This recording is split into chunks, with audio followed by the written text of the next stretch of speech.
But no, the experience of Neymar and Messi was just entirely positive. Everything has to run like clockwork. There is no time to mess up. If you mess something up with those guys, it's unforgivable.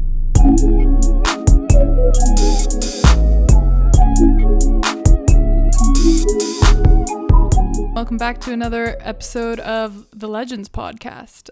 So usually I do an intro for my guests and it's pretty lengthy, but for you, honestly, I don't know where to start. It's an essay. But here we go. With over a decade of experience working in sport and media, my next guest hails from the UK. He's a sports consultant, manager, filmmaker, CEO, you name it, collaborating with some of the world's leading companies and organizations, most notably the BBC, ITV, Otro, the PFA, the Premier League, the list goes on and on. From managing players like Yannick Bolasie, Blackman and Yaya Touré to filming with Lionel Messi, Neymar and others. On top of it all, he's built his career around pushing the agenda on diversity in sport. It's safe to say he's a boss. Guys, welcome the man, the myth, the legend, Sir Leon Mann.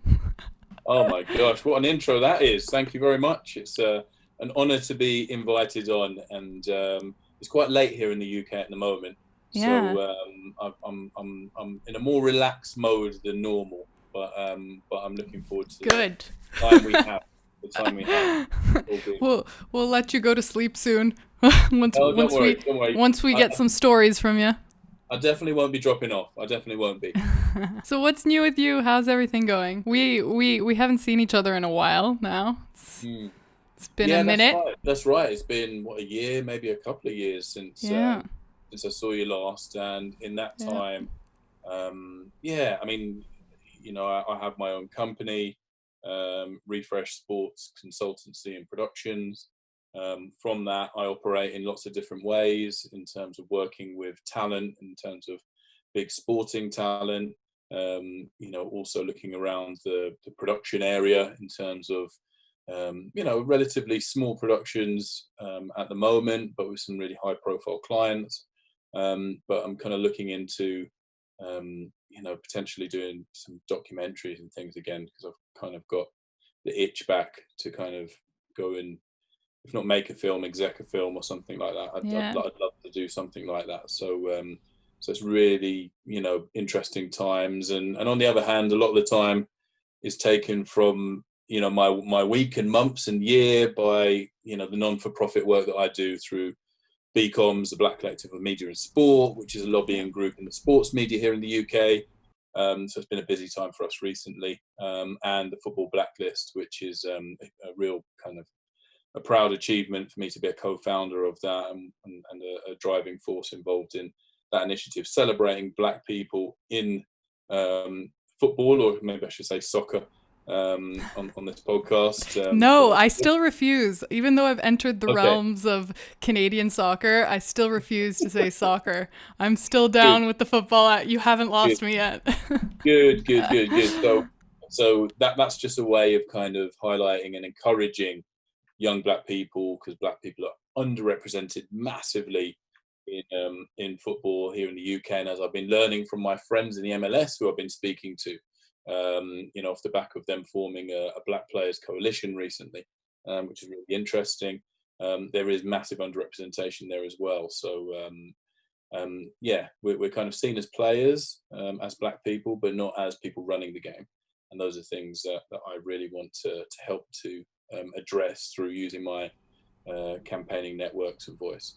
Yeah, now more than ever, with everything going on, and finally, I think it's finally about time for people to start speaking up. And you've been advocating for this is your 10th anniversary of BCOMS. That's amazing. Oh yeah, I mean, to be honest, I think it's probably 11 or 12, but we just didn't really mark BCOMS 10 years because I kind of had the feeling of, well, what are we celebrating? We've done a lot of work in 10 years and shifted the dial in some ways, but it's really difficult to celebrate, I guess, when people are still not getting jobs, still unhappy that they're sat outside the industry, and we still have huge underrepresentation. But that being said, we have made progress, and Since we sent a letter just a few weeks ago to all the sports media bosses, I've been exceptionally busy on calls with the big bosses across the UK in terms of what you're going to do differently to shift things, and how can BCOMS help to be part of that solution. So that letter was, co-signed by David Beckham, by Lewis Hamilton, by Dina Asher-Smith. So some of the biggest names in world sport signed our letter, which was fantastic, and something which was driven by the rest of the board members.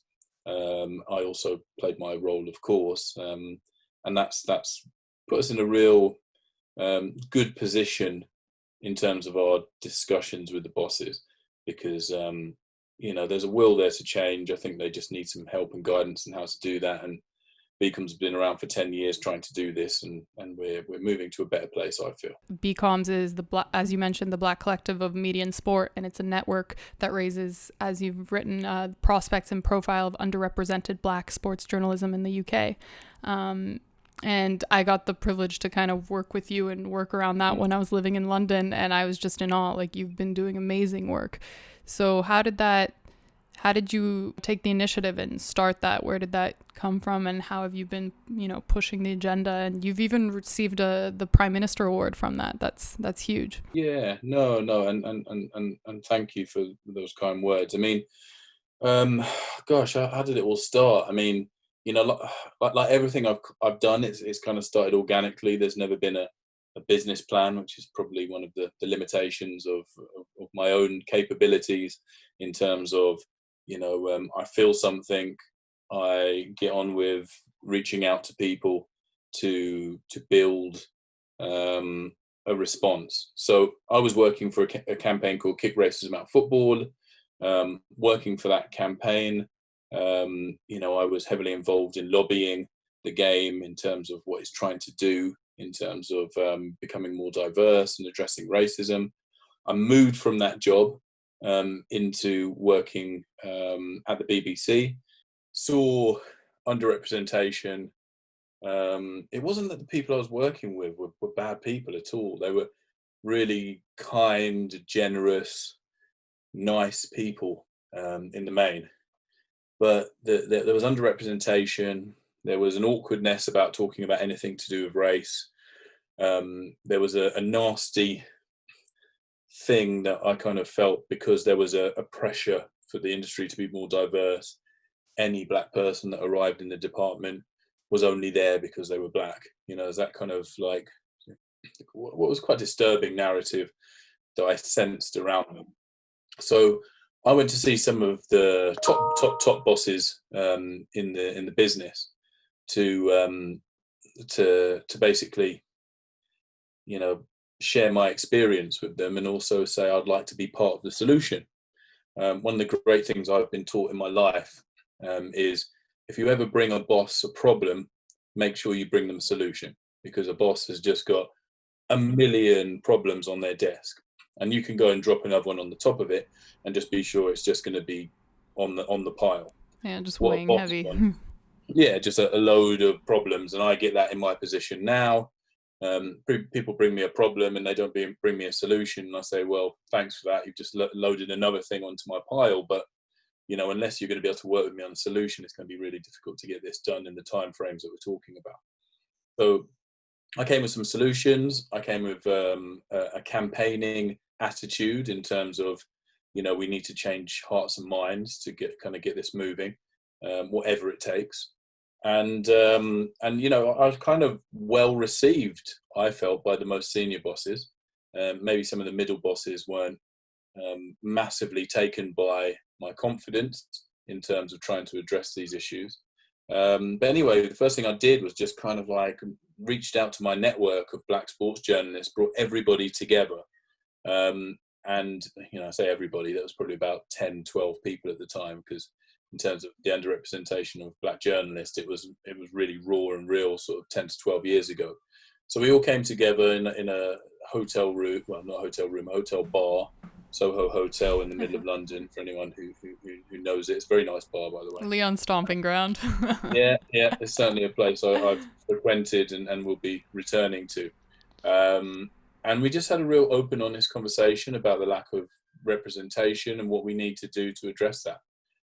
There were different ideas around the table. We didn't really know where it was going to go, but we knew that collectively we had an energy about changing things. So we used that energy that we had to kind of have another meeting, then another meeting, and then before you knew it, we had a logo. We were called BCOMS. We had a website, and we were talking to the most senior bosses in the industry. And we were bringing together more and more people. Everybody's network started to come together.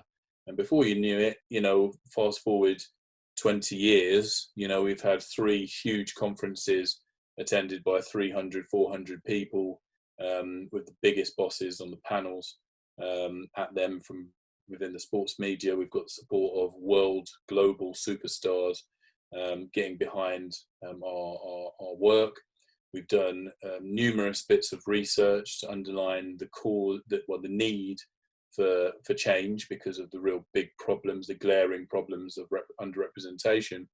And we've got, a load of media coverage along the way to raise awareness. But most importantly, we've built these incredible networks that kind of touch people who are coming just into the industry, but also senior people who are within the industry that actually just need a safe space and some places to kind of often come and vent, but sometimes, more often than not, come and share kind of ideas and feelings about what BCOMS can do and the role it can play within the sports media. So it's a proud achievement, and like you said, as part of the work that I've done, I've been recognised by the Prime Minister, not the current Prime Minister, the former Prime Minister, for my contribution. And there's a long way to go. We're still talking about glaring issues of underrepresentation. To give some of the people who are listening to this an understanding, listening and watching this, an understanding of the levels of underrepresentation. The last bit of research we did, we looked at 338 separate roles across television and newspapers at the major sporting events as we recognise them from a UK context. So Wimbledon, World Cup, along those lines.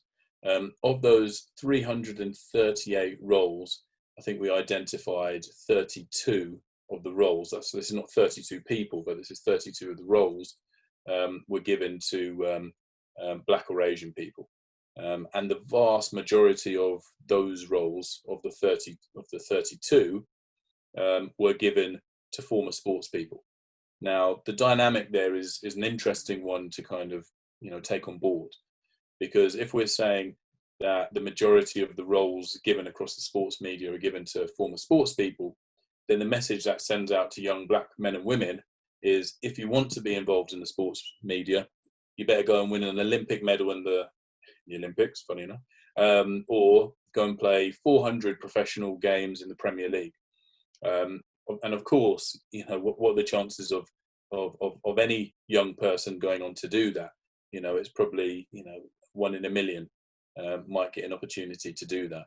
So there's an interesting dynamic going on there. We've been educating the sports media in terms of how it needs to change, and I genuinely feel there's a willingness to change, but there's just an awkwardness about how that's done, and there's still this kind of sense of, but I don't want to sack white people to employ Black people, and that's not what we're asking for at all. It's number one, it's illegal, and number two, we're not asking for anyone to be removed from their jobs, but there is a constant flow of people coming into the industry, of people leaving the industry. So when we are advertising for jobs, people tend to recruit in the best image, and that best image is normally based on the best image of themselves. This is something that's proven by a number of different bits of academic research, that we normally see best as ourselves, and we look for that. So if you have a hiring group of white men, white middle-aged, middle-class men, then maybe they're looking for better versions of themselves in the people they're looking to recruit. So that in itself is problematic if you're looking at how you diversify an industry. So yeah, it's been a really interesting and challenging journey, and we've got a lot more work to do. And I've I'm no longer, although I wasn't really technically before, the chair. We have a new chair, Drew Christie, and I obviously remain the founder, and I'm heavily involved. But trying to find a way to have newer voices and newer ideas around this, because I think once you've been involved in something for 10 to 12 years, you really have to reflect as a leader in terms of getting new voices, new ideas, and new leadership to help drive you through that next phase of your development as a business or organization in this case. You also have two other big companies that are kind of highlighting as well on that, with the sports people's think tank. Is that correct? The sports people's think tank's an interesting one. Yeah. It's an interesting space. Again, we just did some great research through the Sports People's Think Tank as a group of former footballers who came together, as well as a former athlete, Kelly Southerton.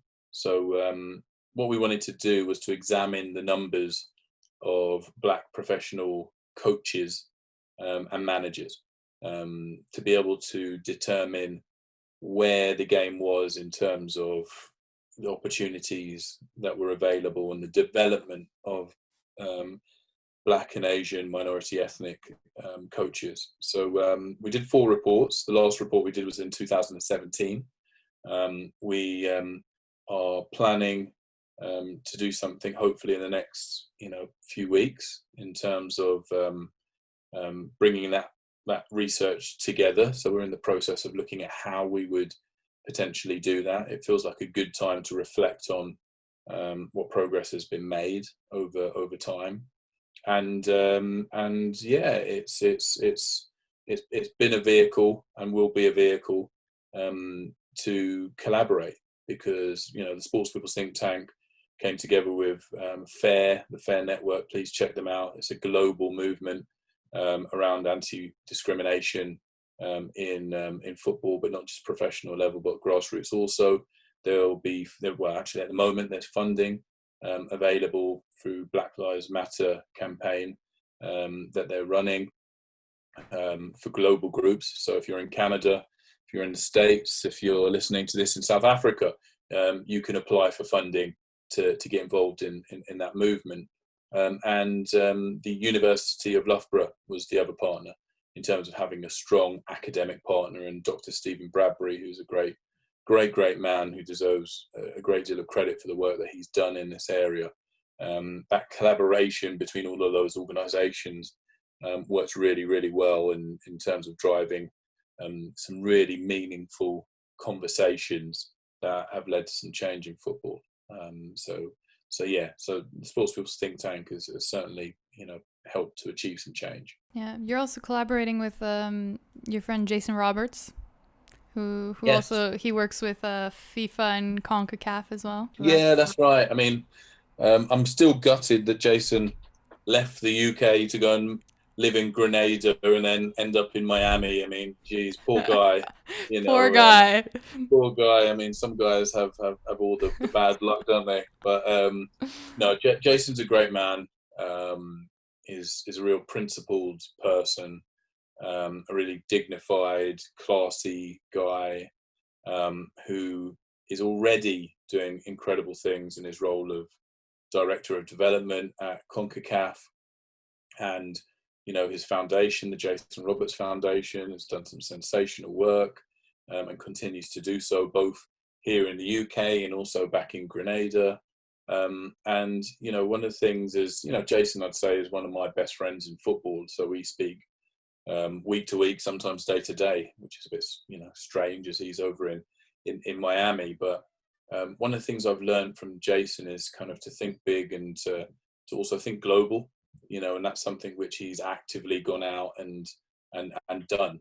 For me and the work that I've done with my clients, particularly Nick Blackman, who's playing in Israel at the moment, won the league earlier this week. So I was going to say congratulations. Yeah, congratulations to Nick. But we've done some incredible work with him in Barbados, which is the island where his father is from. And Nick is, pretty much the equivalent of David Beckham in Barbados. He is the biggest footballer on the island. He's very proud of his roots on the island.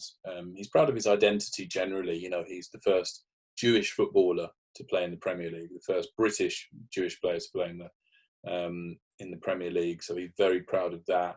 But obviously he has an identity which is rooted also in Barbados, as well as Manchester, which he's originally from. So thinking global and actually understanding the power of the game across the planet, you know, literally across the planet, is something that Jason's taught me a lot about, and I've kind of experienced through his journey, and something that I'm really excited about doing more on going forward. How do we use the power of the brand of the Premier League and the players that come from this league to do some really cool, life-changing, interesting things in different parts of the planet? Because no matter where I go, I could be in Jamaica, I could be in the States, I could be in Africa, there's Premier League football on the TV. You know, if I'm in China, there's Premier League football on the TV, and there are people interested. Similar thing to the NBA, although it's bigger than the NBA, the Premier League. But how do we leverage, how do we use the power of that brand to do some really cool things? And actually collaborating between the NBA and the Premier League is something I've always had ambitions around, and I've spoken to NBA stars and Premier League stars, and I know that social media has kind of changed the game a bit now, because we've got some of the big guys DMing each other in terms of collaborations, be it production companies, be it speaking out in terms of athlete activism. These are things that are happening, and that's what really excites me about our sports industry. Those massive collaborations that can actually really shift the dial in a number of different areas, you know, is going to be really exciting. We're talking about, you know, Pepsi and Coca-Cola coming together equivalent, because these guys now are huge brands. You know, if LeBron and Raheem Sterling, for example, decide to have a chat and do something together, then that's going to make waves of right across the globe, in a way that if two politicians tried to do that, it would not have the same pickup. Athletes are finally, you know, finding their voice. I mean, it happened that 2 weeks ago, some stupid journalist and sports reporter in the States basically told LeBron and KD, because they were speaking up about Black Lives Matter, and she said, just shut up and dribble. That was her comment to them speaking up. And when you think about it, like I just can't comprehend that, because I'm like, that these are the people that should be speaking up. They have the biggest platforms in the world, and they've grasped the attention of, you know, a giant demographic, and especially the younger demographic. So that's where you should, like, it should be teaching the younger ones to grow up knowing, like, you know, this is the time for change. Yeah, I mean, I couldn't agree more, and I think it suits an agenda to tell sports people just to stay in their lane and shut up and dribble, or whatever it is, because, you know, people are scared. I think people feel threatened that, you know, people that they maybe don't have an understanding of beyond their kind of sporting prowess have an ability to do things that can change things pretty swiftly. You know, just last week or week before last, we had Marcus Rashford of Manchester United, you know, change government policy on school meals for children. You know, he basically went out there and said, what's happening at the moment is leaving children hungry. And the entire UK got behind Marcus Rashford, because who wants, you know, children to go hungry? And he asked the government to make changes. They took their time and came back and said, yes, we will. Now, I can tell you this, if that was a politician, if that was somebody else without the profile of Marcus Rashford, it would have taken an absolute age to get any kind of progress.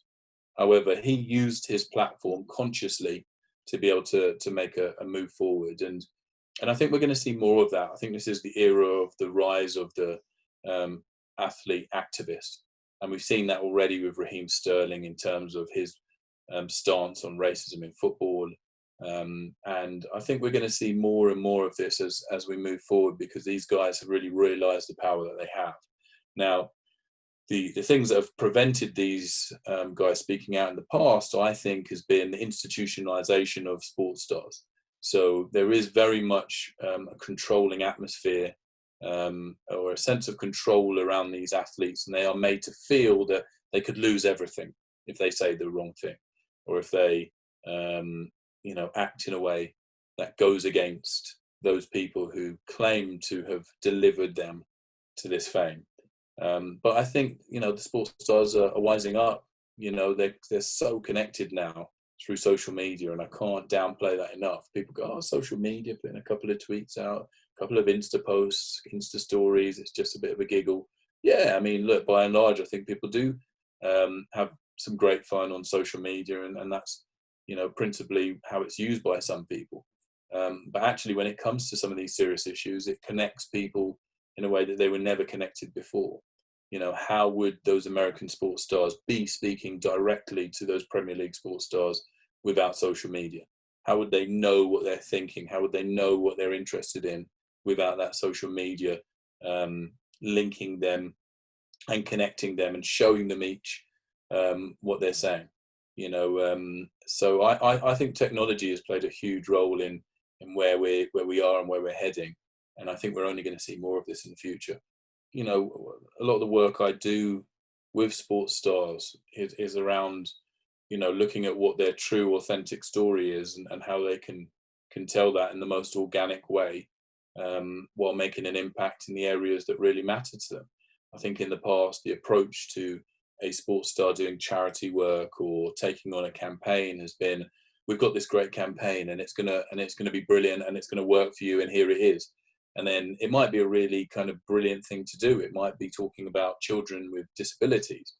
But if that doesn't connect with the person who's delivering the message, if it doesn't connect with their personal story, then they can find themselves being in a situation where they can't actually articulate anything meaningful beyond a message of please help these people. When actually, with campaigns, I think you need to identify people who have a personal connection to what they are being asked to get behind.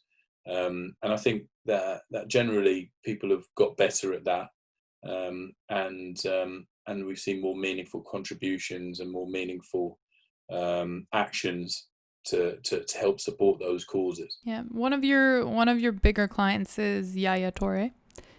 Now he's done pretty all right for himself, his career. Yeah, I mean, Yaya's an incredible guy, a wonderfully talented footballer, who is hugely misunderstood. He hasn't had the best representation in terms of the agent that was looking after him previously, who he ended up getting rid of. And there's been a lot of miscommunication around Yaya. Yaya talks from the heart. There's no stopping him. He's so down to earth. He is down to earth, and I think people who haven't met him might not take that from a Google search on Yaya, for example, because a Google search on Yaya will show you him talking honestly, but also being misunderstood. Yaya speaks 5 languages. English was the last one that he learned. So a lot of the interviews that he's done have been in English, and some of them in the past have been misinterpreted. There's still this kind of narrative around Yaya and a birthday cake, where his agent said he was very unhappy that he didn't get a birthday cake from his club at the time, Manchester City, which made global headlines, which had the world taking shots at Yaya. How can you be this multi-millionaire footballer and be worried about a birthday cake from the club?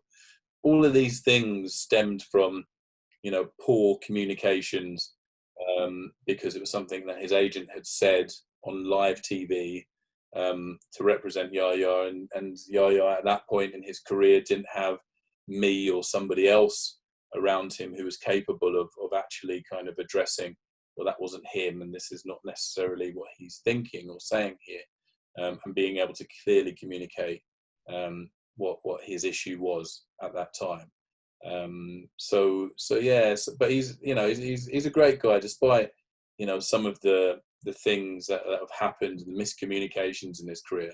he's still dearly loved by Manchester City fans. He's still hugely admired right across the continent of Africa, in particular, for the incredible things he's achieved as a footballer. And well, even here, it's worldwide. Like you mentioned his name, everybody knows him, and it's just yeah, massive respect for him and everything absolutely. he's achieved. Yeah, and I think that talks to him as a brilliant footballer, and also, you know, a lot of things. He's a UN ambassador on the environment.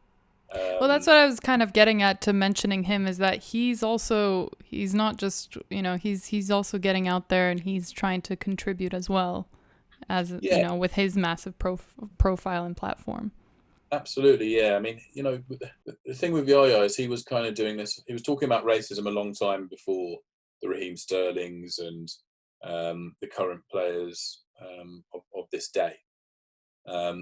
And he was doing it in a way that was responding to issues that he had faced himself. And he was being very outspoken about what needed to be done. He was very critical of FIFA, and not many players are critical of FIFA in that way. He now has a very positive relationship with FIFA, and we're doing some work with FIFA at the moment.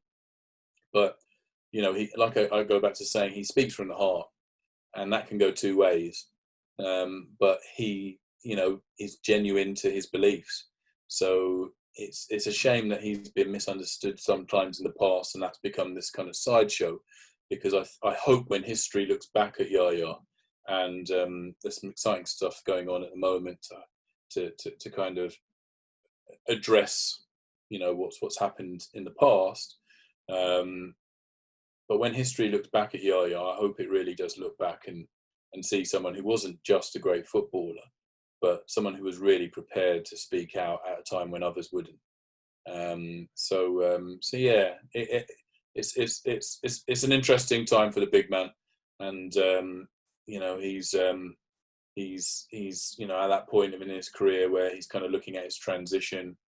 You know, he can still play and wants to play football, but you know, I think he's been very open in saying maybe he's got 1, maybe 2 years left, and then it's time to move into his next profession, which should be another thing that he looks forward to and is excited about. And certainly I'm helping him to have a positive transition into his next career. Absolutely, you'd be the man for that. Yeah, well, it's exciting. You know, it's an exciting prospect, but equally, you know, for players leaving behind a playing career, it really is, you know, it's the death of a career. It can be the death of an identity, so it can be really difficult. And the signs from Yaya, you know, is that he'll be fine.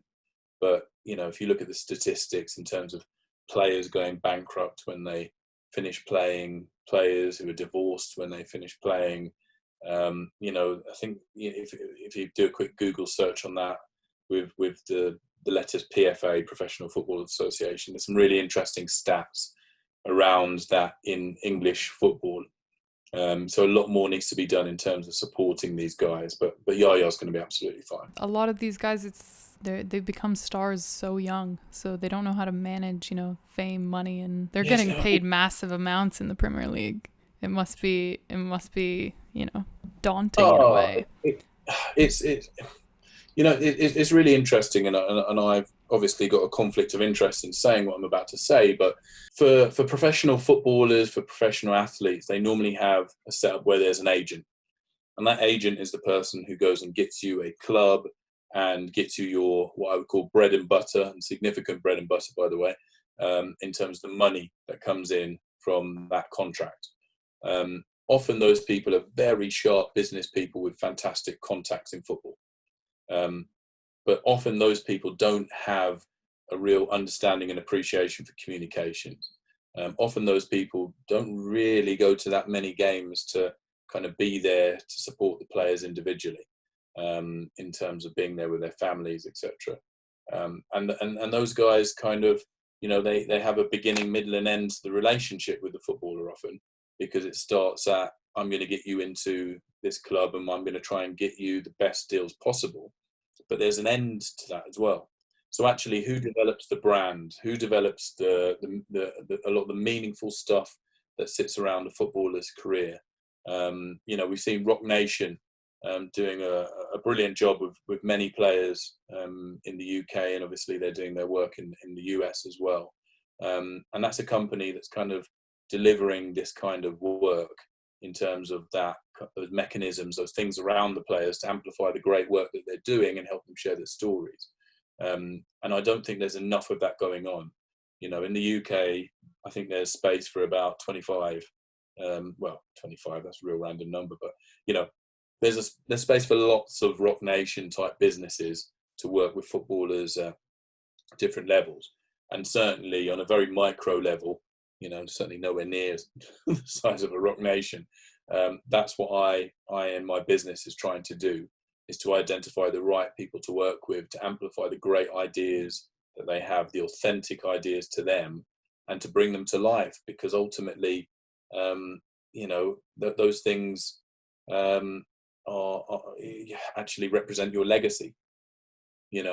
Obviously people will see what you do on the pitch, and that is the number one thing, getting it right on the pitch, but actually all the things that sit around that are really, really important in terms of where you go on. But if you're not playing football well, then all the other stuff potentially gets misinterpreted, seen as a distraction, all this kind of stuff. But I think if it's managed well, then you can get through the periods that every player has when they're not, at the very top of their game, and still be able to do those important things. But it does take management, and I'm not sure agents are necessarily the right people to do it, because they have a different skill set, and what they do very well.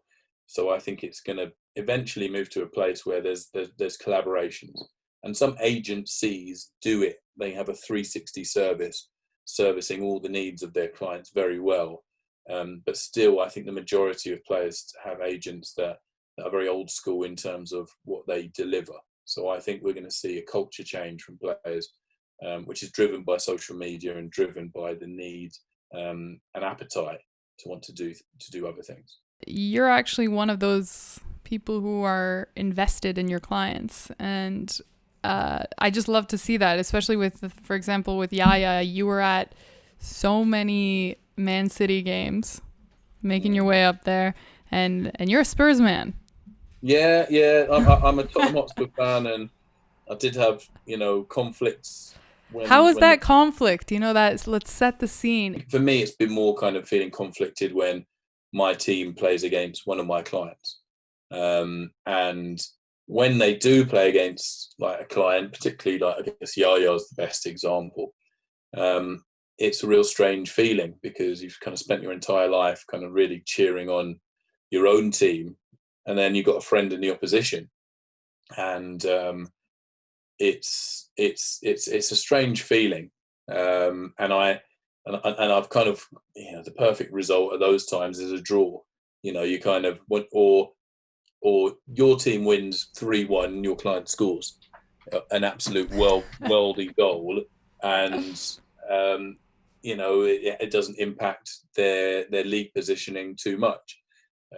But I think that's just the beauty of football and being so entrenched in it. I mean, I deliberately, it was important to me to go to a lot of Yaya's games to kind of get a sense of the feeling around him by the supporter base, to be able to see the kind of body language between the players in the players lounge, things like that, and also to kind of observe and learn, because you're learning all the time. So you go to a players lounge and you don't actually see that many agents around, because their business is done. They're on the beach, relaxing, having a great time, maybe.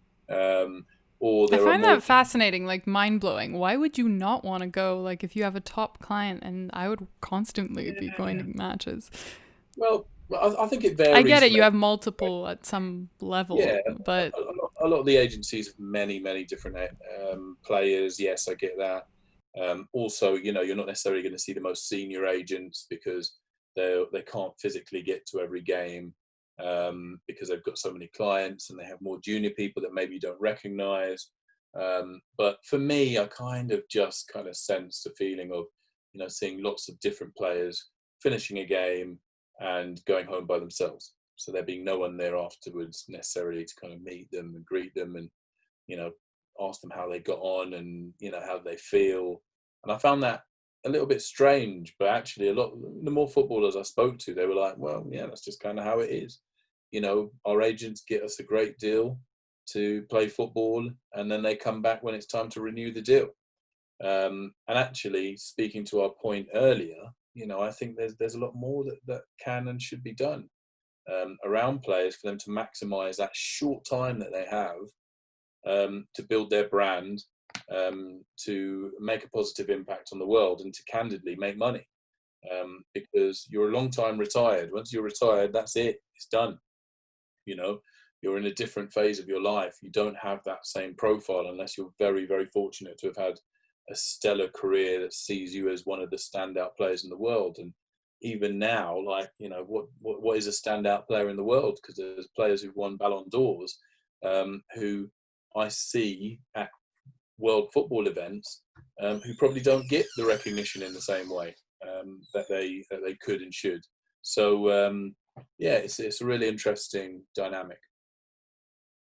It's definitely, it plays back to the part where the point we made about how, you know, players need to make the most of their careers right there and then, and use their platforms, use their voices, and, you know, build from there, and then see where that takes them, and build a whole nother career off of that, essentially.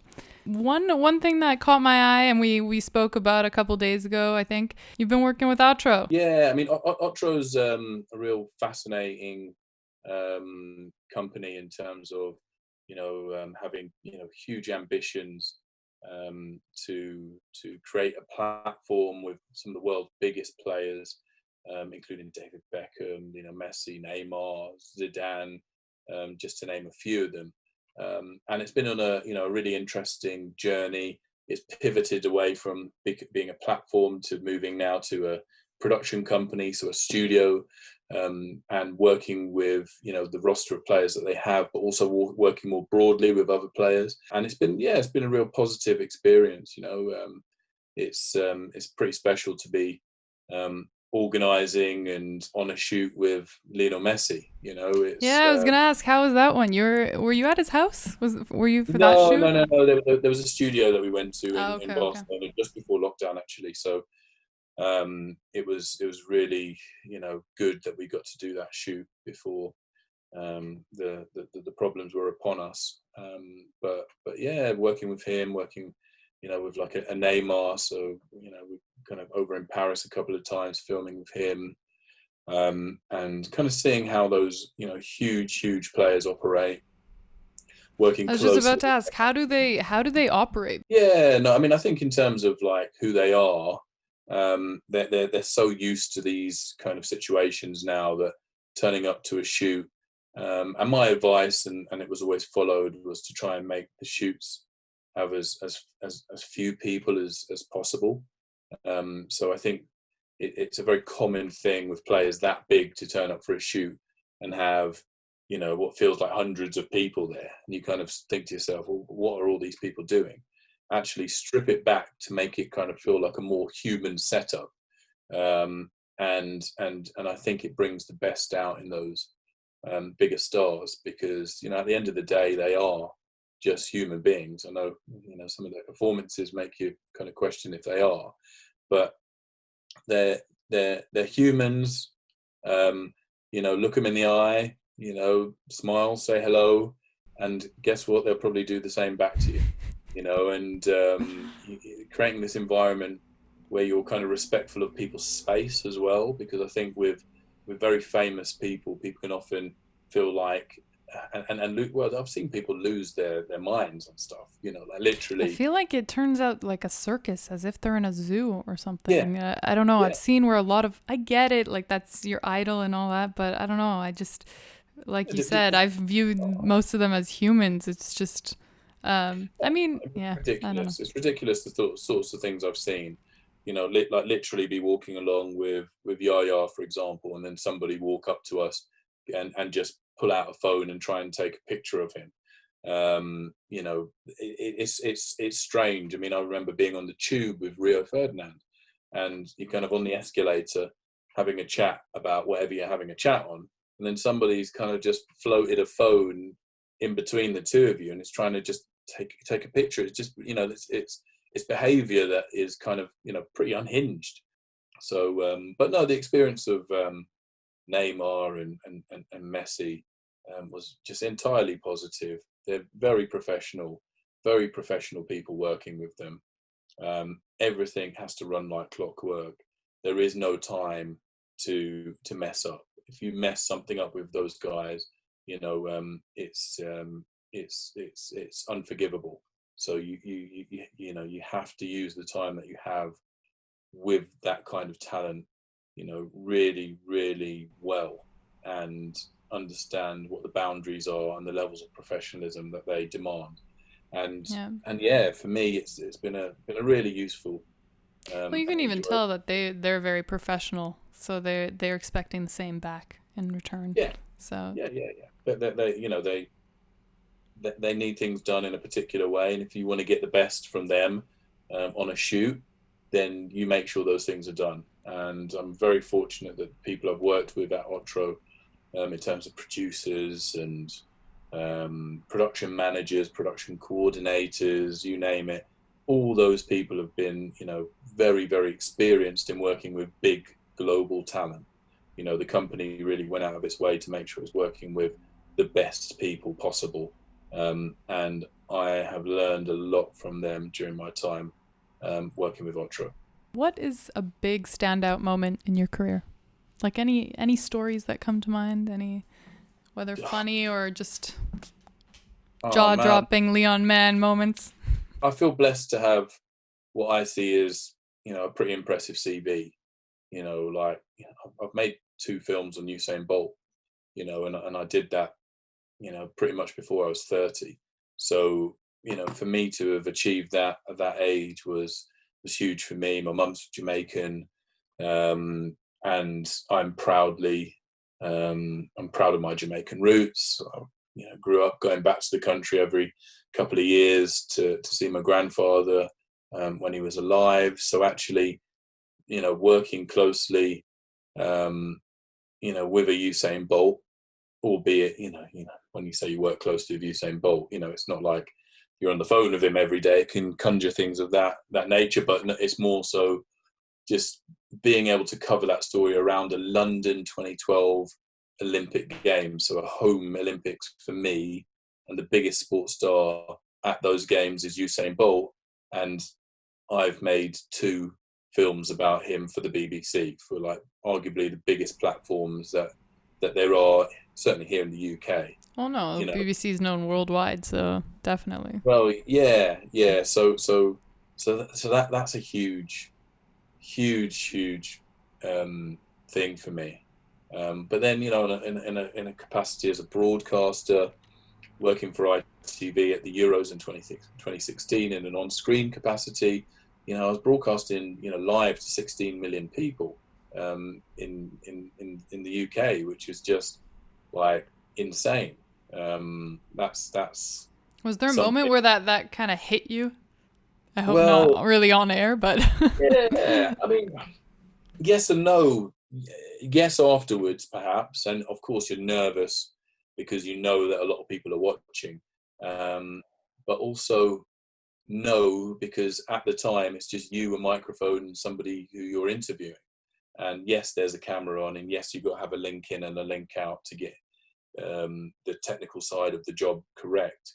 And actually, live reporting was something which I felt I wasn't that great at in terms of as a presenter, reporter. I much preferred the kind of the bigger interviews, the feature interviewing stuff. That's kind of my forte. You know, I still have ambitions to do that again at some point. You know, yet another company Leon has, Refresh Films. Yeah. More content coming to you guys if you want to check it out. Yeah, I think so. I think that's definitely on the horizon. So I'd say that Usain Bolt moment, though, doing that at the Euros in a personal capacity, and then, you know, the Football Blacklist now has 600 people attend. It's sponsored by, well, not sponsored, but supported by the Premier League, which is, you know, the biggest sports league in the world. Yeah, you have representatives from the Premier League show up every year as well. The boss of the Premier League shows up every year. Definitely. For those of you who don't know, the Football Blacklist Awards are basically the biggest and most respected celebration of African and Caribbean heritage. Yeah. And big names have showed up, both female and male, including Rio Ferdinand, Heather Rabbits, Yaya Touré, Hope Powell. The list goes on and on. You had a Rio's not been, but I'm on to him about that. He certainly. Oh, he hasn't. I thought he had. He's been celebrated. He's not been yet, but he's told me that he's coming to the next one, and now he's now he's doing his broadcasting, and he's retired and stuff. I think there's every opportunity for him to come, so hopefully that's the case, and he's not away doing some commercial work, which has been the case before that he's been booked in for. That's why he's not been there. But I mean, yeah, that event is huge, and you know, I've got ambitions to see if, you know, maybe I'm not the person who delivers it, but could the NBA do something like this? You know, could the MLS do something like this? Yeah. I genuinely think that, you know, some of the things we've done in the UK and also some of the things that happened in the US, we can learn from each other. Absolutely.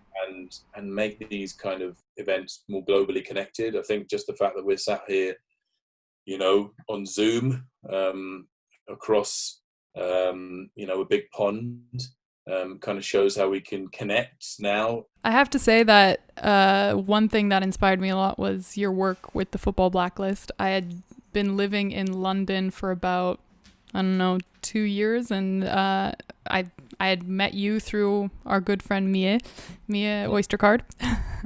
Shout outs to her. You and her were actually the first people who brought me into football, believe it or not. Oh, wow.